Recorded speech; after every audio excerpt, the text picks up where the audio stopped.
Kalimera. That is unfortunately 50% of my Greek. So you'll forgive me if I carry on in English. Firstly, I'd like to say how honoured I am to have received this invitation to come and speak to you today. I'm very much looking forward to the conversation afterwards, where I think that's really the opportunity to understand more about your cultural context and to hear firsthand how some of these ideas and concepts actually play out in reality for you. So let's begin. Excellent. I've been very fortunate in my career in that I've been able to spend most of it either working for or with museums. And I've done that in a number of different ways. I've done it as a freelancer, working independently and coming in project by project. I've been a long-term employee at the National Gallery in London, and now operating as an independent consultant, working more broadly across the cultural sector, both in the UK and internationally. And I have to say, in all those years, at no point in my career did I ever stop and think to myself, you know, the problem with museums, they really lack ambition. So, I think this is especially true when we're looking at the changing role of digital in the 21st century museum. And we've seen the reposition of digital activity really moving from the periphery to something very central and essential to the museum's long-term success and sustainability. So I really don't think a lack of ambition is the limiting factor for museums now. I think the limiting factor is whether or not the museum's workforce is adequately equipped with the necessary skills and knowledge to be able to deliver on that digital ambition. This presentation really represents my own personal reflections based on over 20 years of working in this area and in digital media as a practitioner, as a recruiting manager responsible for putting digital teams together, and as a producer of digital projects who've been reliant on staff across the organisation. And I'm going to be exploring some of the main drivers for change in this area and considering how a modern organisation needs to evolve and to evolve its approaches to things like recruitment and to the way that it defines roles and responsibilities, and ultimately in ensuring its staff at all points in their career, and I think that's a very important issue, are well equipped with the necessary skills and competencies to be able to fully exploit the potential of these new digital technologies. I'd like to begin by sharing a bit of personal history with you and to illustrate that a career in digital and museums can be built upon really the most unlikely foundations. So let's do a bit of time travel, and I'm going to take you back to 1989. Oh, can we go back one, please? Excellent. So in 1989, this is the year that I finished art school, and this is me, looking much younger and unfortunately much thinner. And it's the year that I quickly found out that, you know, even graduating with a first-class degree in fine art, it was pretty much a fast-track route to being unemployed. And to be honest, like a lot of recent graduates, I was very confused about what I wanted to do next. And then fortunately for me, two life-changing things happened in 1990. The first was an opportunity to take my artistic creativity and apply it in a totally new way, using something called an Apple Macintosh computer. And by pure accident, I discovered something that really excited me and challenged me and would actually go on to shape the rest of my working life.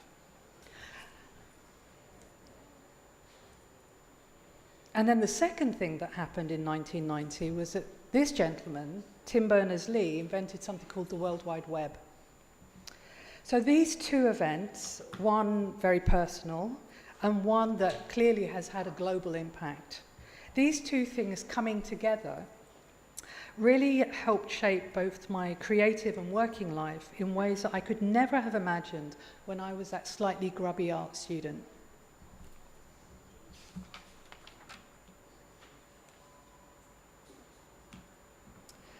And in fact, how could any of us have imagined that 25 years later, we would think absolutely nothing of carrying around more computing power on the smartphone in our pocket than was used to get man to the moon? Or that the collective knowledge and beauty of the world could be available to you on that screen in an instant? Fast forwarding 25 years, and you'll now find yourself quite literally drowning in new digital opportunities that can strengthen and promote your cultural pursuits. Technology can also help make long-lasting, deep and personal connections with your diverse audiences and help you attain your shared ambition for a bright and sustainable future for museums. But despite all that promise, we can't ignore that we're operating in really difficult times and have been for several years. And we're still trying to manage a really high degree of uncertainty and also to find ways of effectively responding to what must feel like a barrage of challenges which demand change in some form or another. And whether these challenges take the form of a tough financial operating environment, and I think we'll all agree that we're having to reluctantly accept that this is really the new normal, or to find ways to mitigate disruptive technological innovation. And I remind you that actually it's been less than a year since the National Gallery in London finally relented and allowed the use of smartphone use in their gallery spaces. Or that we have to manage the expectations of a more demanding public who increasingly want the museum to help them make sense of their world and their place within it, and facilitated through a constantly evolving array of new digital technologies. In order for museums to respond to any of these demands, they're going to need to have to adopt a more nimble approach. And that's something that we collectively may be unused to, but it's absolutely essential.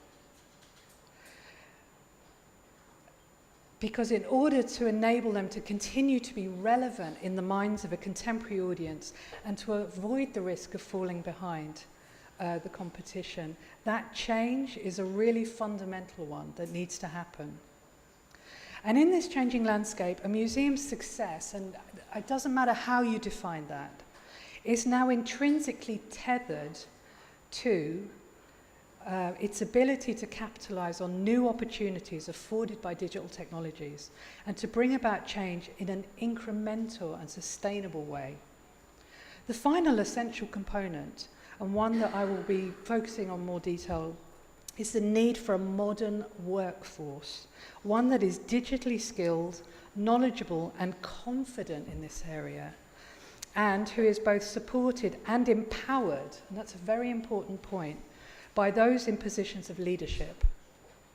Without this vital piece in the puzzle, it's going to be simply impossible for any organisation to affect the level of change required to transform yourselves in response to these changing demands and to sustain that transformation until it's complete.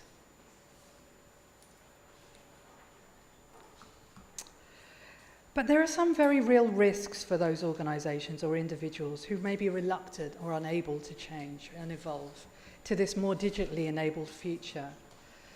From an organisational point of view, you do really risk falling behind the competition. And when I say competition, I see that as quite a broad spectrum of other activities and visitor attractions that are demanding of your public's time. You could become less relevant and appealing to both local and global audiences. And you will definitely be missing out on opportunities. And some of those will be about essential income generation. And if you're a museum professional, you're not going to be benefiting from technological advancements which might support areas of your specialism. So, for instance, research or conservation or preservation. And you're missing critical opportunities to extend access and to really connect with your audiences and build relationships with them. And you are most definitely reducing ways that you can share your knowledge and expertise more widely. But let's flip this around, and instead of focusing on technology, let's focus instead on what should be your greatest asset, your workforce. These are the people who are ultimately making things happen, turning those ambitions I spoke about earlier into reality. But that same workforce can also be a really expensive liability. If you can't do your job in the way that it needs to be done, you're just an overhead, frankly. In this day and age, that means that all staff across the organisation, no matter what their role or level of responsibility, will increasingly be required to use digital technologies to facilitate their work in some way. And we'll see how that plays out in a moment.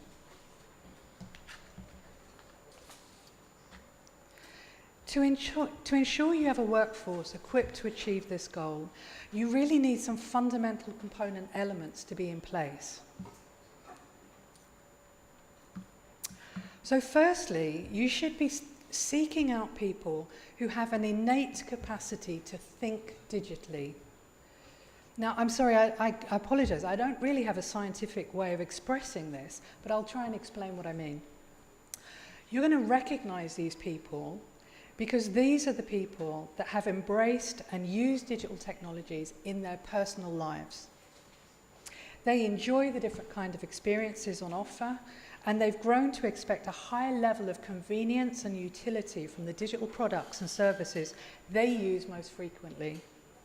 These are the people that are naturally excited by the potential of what these new platforms and services can offer. And if you're really lucky, they're going to come equipped with an inquiring mind, and they're going to be comfortable with a high degree of uncertainty and occasionally risk. And these two last traits, these are especially important if you're attempting to innovate.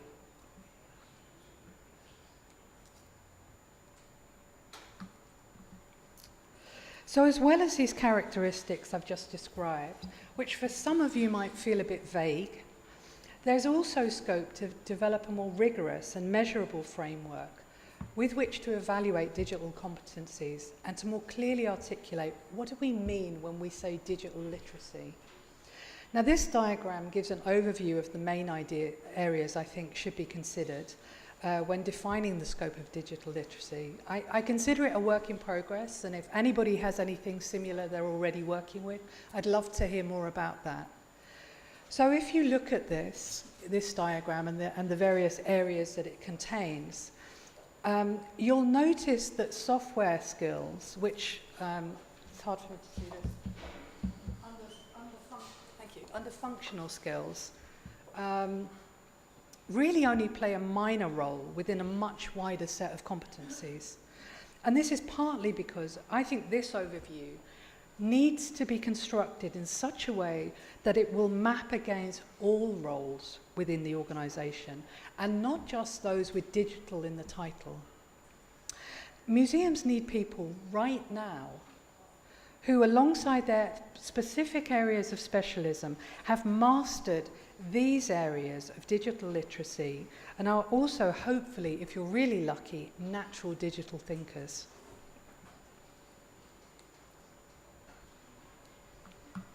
So why do you need to do all of this? I mean, it seems like a great deal of fuss. Why do you need to do it?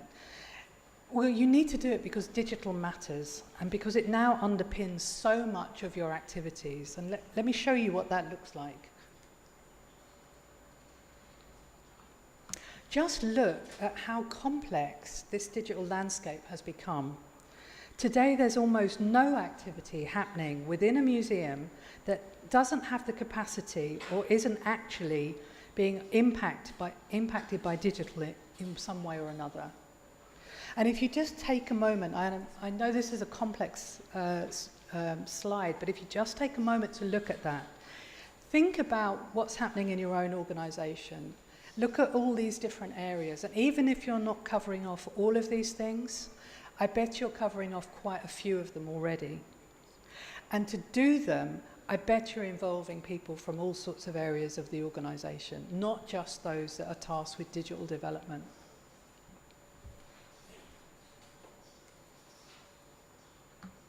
So how should we respond to ensure staff have the right skills to be able to support all those diverse activities?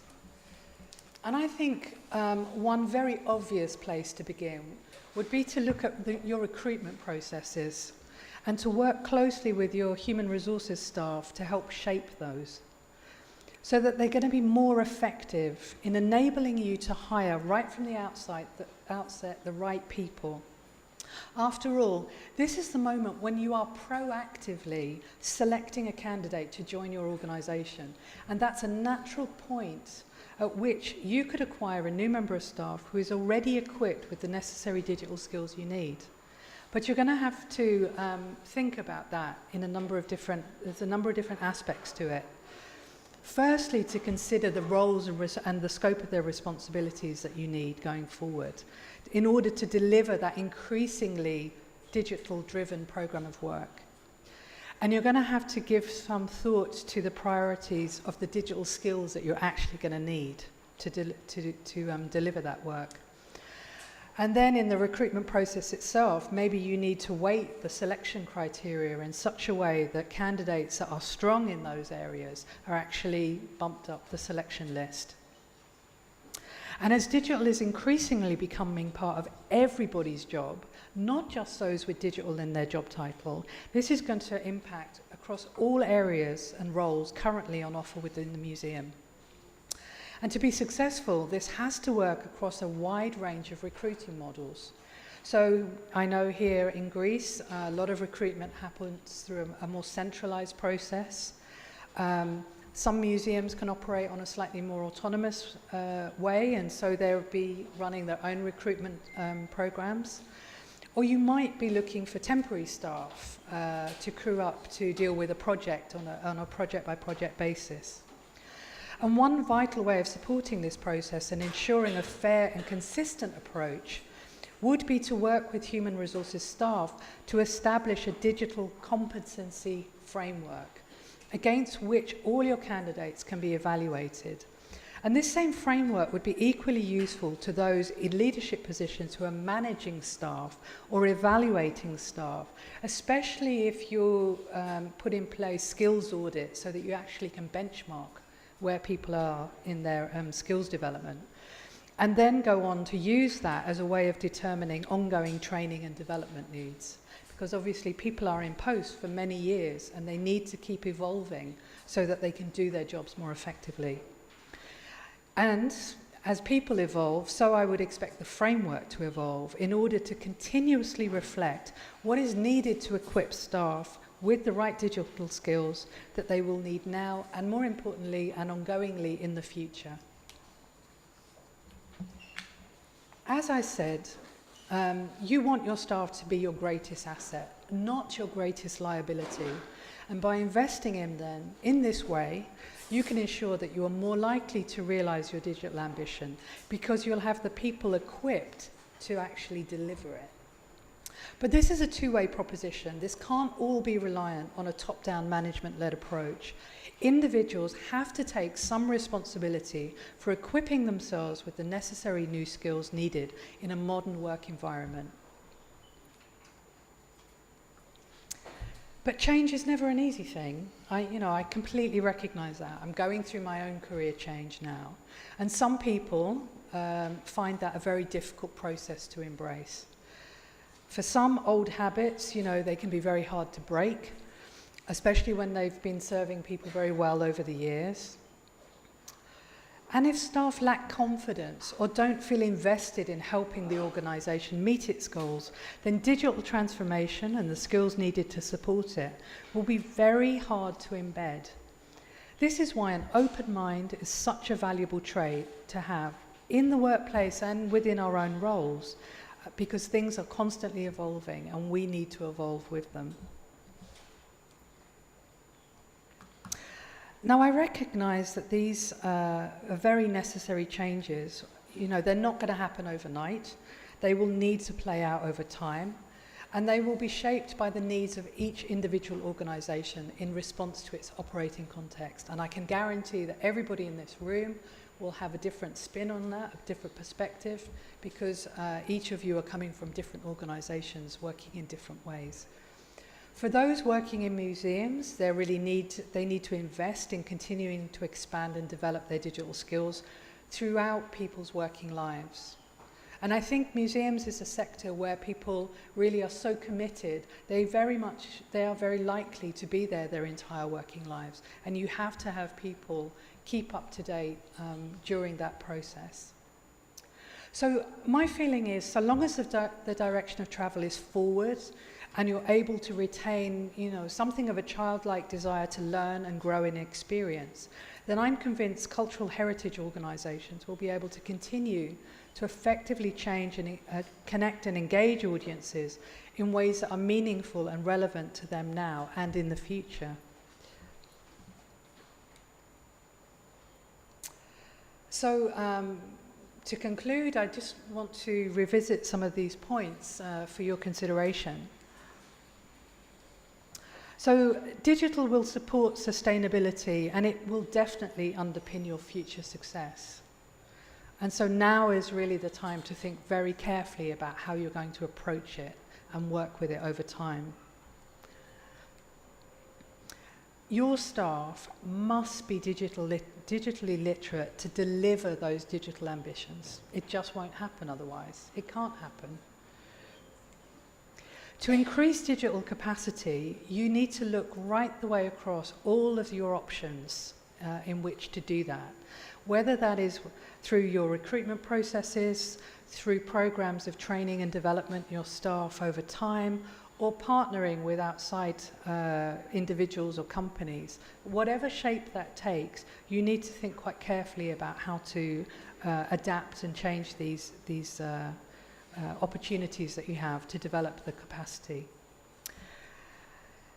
And you're going to have to think about how to do that in quite an agile way, and I'm sure an incremental approach and process over time. You're not going to do this immediately. This is going to be something that you're going to have to plan for and move towards. And then finally, you know, whatever shape the best approach takes, it's really going to be one that's going to suit your context and to be achievable within the constraints that, you know, we are all operating in. Thank you very much.